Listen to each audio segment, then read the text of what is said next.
বাংলাদেশ জামাত ইসলামের আমি যখন মার্দিয়া মমতাজকে দেখেছি তাকে মনোনয়ন দিতে আমার এই বিষয়টা ভীষণ পছন্দ হয়েছে। দেখেন আমি কিন্তু ওনাদের দলের না, আমি খুব বাইরের একজন মানুষ, আমি কিন্তু মনে করেছি যে ওনার সে যোগ্যতা আছে। এখানে একটা লুফস তৈরি হয়। নীলুফারা মনি, আমি মনে করি উনি যথেষ্ট পরিমাণ যোগ্যতাবান একজন প্রার্থী ছিলেন, যিনি কিনা যার কিনা সংরক্ষিত নারী আসনের প্রয়োজন ছিল না। তিনি কিন্তু সরাসরি ইলেকশনেই যাওয়ার যোগ্যতা রাখেন। জুলাই শহীদের মাকে, জারিফের মাকে যখন করা হয়েছে, আমি তার নামটা উল্লেখ করেই বলছি, সেটি যেমন একটা good move, but I was expecting what about মানে হাদির বোন কোথায় গেলেন? শহীদ ওসমান হাদির বোন নাই কেন? রেজওয়ানা করিম স্নিগ্ধা, আপনার কাছে আসবো। ত্রয়োদশ জাতীয় সংসদের সংরক্ষিত নারী আসনে আমরা দেখলাম বিএনপি সংরক্ষিত 36 আসনের তালিকা প্রকাশ করেছে। মনোনয়ন না পাওয়াদের মধ্যে আমরা আক্ষেপ দেখলাম, এবং পাওয়াদের মধ্যে তালিকা সব মিলিয়ে বিএনপির যে সংরক্ষিত আসনের তালিকা বা সিলেকশন আপনি কেমন দেখলেন, কেমন মনে হলো?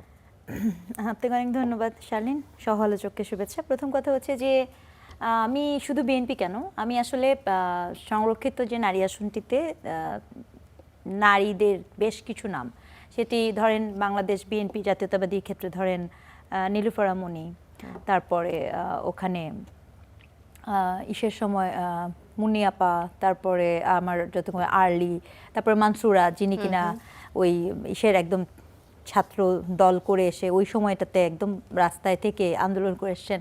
এরকম কিছু মানুষকে দেখে আমার বেশ ভালো লেগেছে। একই সাথে বাংলাদেশ জামাত ইসলামের আমি যখন মার্দিয়া মমতাজকে দেখেছি তাকে মনোনয়ন দিতে আমার এই বিষয়টা ভীষণ পছন্দ হয়েছে।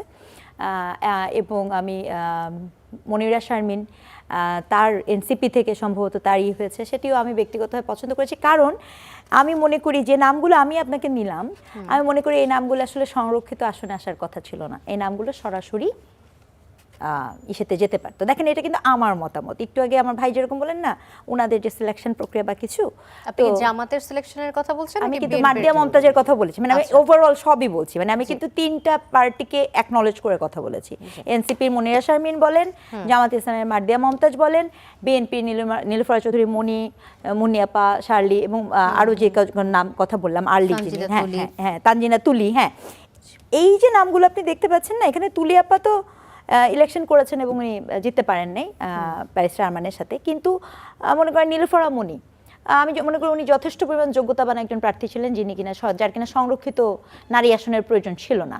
তিনি কিন্তু সরাসরি ইলেকশনেই যাওয়ার যোগ্যতা রাখেন, এটা আমি মিন করে বলছি। একইভাবে মনে করেন জামাত ইসলামের মার্দিয়া মমতাজ, এই কথাটা আমি কোনো এক টকশোতে মার্দিয়া মমতাজকে বলেছিলাম যে আমি মনে করি, এখন ওনারা যে ব্যাখ্যা দিলেন না যে ওনারা মনে করেন নাই, কিন্তু দেখেন আমি কিন্তু ওনাদের দলের না, আমি খুব বাইরের একজন মানুষ, আমি কিন্তু মনে করেছি যে ওনার সে যোগ্যতা আছে।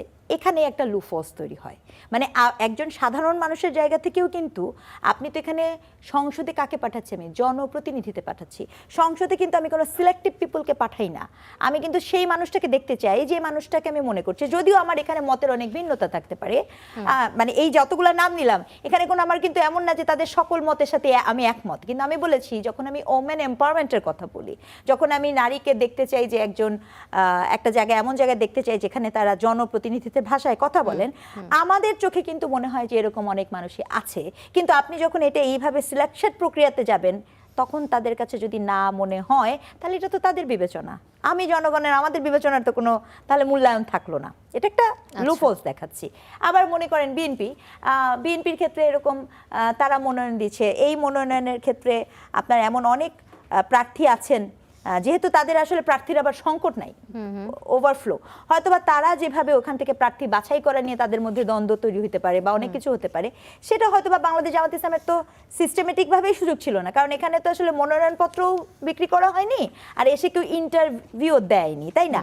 কিন্তু এখানে আমার একটা প্রশ্ন আছে, আমি খুবই খুশি তারা অ্যাকনলেজ করেছে অ্যাজ একজন জুলাই শহীদের মাকে, but at the same time আমার ধারণা ছিল, আমি মানে জুলাই শহীদের মাকে, জারিফের মাকে যখন করা হয়েছে, আমি তার নামটা উল্লেখ করেই বলছি, সেটি যেমন একটা good move, but I was expecting what about মানে হাদির বোন কোথায় গেলেন? শহীদ ওসমান হাদির বোন নাই কেন? প্রশ্ন আসতেই পারে, কেন আমরা হাদির সব দলের কাছে, হ্যাঁ মানে আমার কথা হচ্ছে যে ওনারা যে ক্রাইটেরিয়াতে দিল, এখন এখানে আপনি যদি ওই ক্রাইটেরিয়া বিচার করেন তাহলে তো আসলে আমার দৃষ্টিতে সেটা আরো বেশি ডিজার্ভিং ছিল। মানে এই যে প্রশ্নগুলো আমি আপনাকে করছি, কেন করছি, তার কারণ হচ্ছে যে জনগণের সাইডের যে একটা ভিউ থাকে। এখন এখানে মনে করেন বিএনপির যিনি আছেন বা জামাতে ইসলামী, ওনারা ওনাদের দলীয় ব্যাপারটা বলবেন, কিন্তু আমি একজন শিক্ষক হয়ে আমার জায়গা থেকে যখন আমি সংরক্ষিত নারী আসন দেখি, তখন আমার প্রশ্ন থাকে তিনটা। এক, যাদেরকে আপনারা মনোনয়ন দিলেন সেই মনোনয়ন আসলে কি তারা সংরক্ষিত নারী আসনের মনোনয়ন, নাকি তারা আসলে সদর্ভে নিজেরাও যোগ্যতা রাখতেন? আমরা কি নারী নেতৃত্বটাকে চাই কি চাই না? তাহলে সেক্ষেত্রে সেটা কেন এনকারেজ করা হলো না? দুই, যে যোগ্যতার কথা বলছেন, এই যোগ্যতা আসলে কোন যোগ্যতা? আই উড রিয়েলি ডিসঅ্যাগ্রি, আমি স্ট্রংলি ডিসঅ্যাগ্রি করি।